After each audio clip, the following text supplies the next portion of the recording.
So when you think about increasing fees with clients, there's usually three main challenges that we all face. Number one, nobody wants to pay more for the same thing, right? We hate paying more for gas because it's the same gas. It doesn't make our car faster. It doesn't last longer. It's the same thing. And our clients are the same way. Nobody wants to pay more for the same tax return. And so that leads to the second challenge.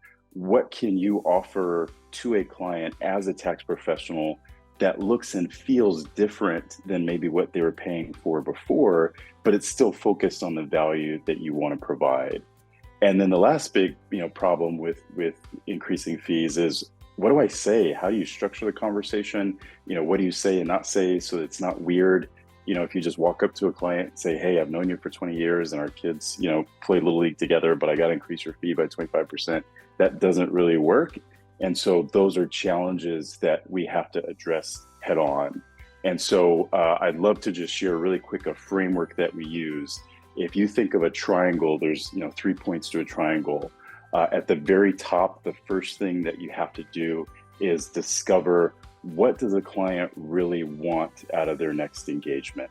Are they really focused on tax planning and maybe trying to decrease their taxes? Do they have some other financial goal that they're really trying to figure out how to make work? Or do they just want tax preparation? Or do they want to add accounting services or payroll services? And so the first part of that top triangle is discovering what the client really wants. Then the second part of the triangle is what we call design. Can you design a pricing option that really allows that client to achieve what they want the most? And can you structure it in a way that it's really going to work for you from a cost perspective so that you're making that margin that you want to make? And then the last part of the triangle is what we call display. Do you have a simple way to display your options to your clients so that they can clearly and very quickly understand what value you're offering? So that's your website. That's maybe a digital PDF that you design and send out to them. It could be an email that you send out.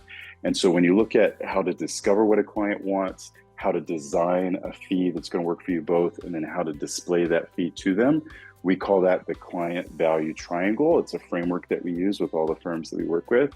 And if you use all those three elements together, then you can easily increase a fee without upsetting anybody, because you're giving the client what they want in a way that's easy for them to understand and easy for them to pay for. So that's a little bit of a long answer, but I just wanted to give some detail around that. If you can't make it, definitely still register. What we'll do is, after the live event, it takes a couple hours just to process the recording, and then we'll send you an email with a link to the recording. A lot of firms right now are thinking about, how am I going to structure my engagement letter for next year? How am I going to structure, my fees going into this tax season? Am I just going to do a 15% bump to everybody? Am I going to try and focus on specific clients that I know I'm undercharging, so I may need to adjust their fee? And so if you're thinking about these type of things going into the next tax season, make sure you register, because we're going to address the right process, the right steps to do so that you can get the most advantage from your fee schedule this season.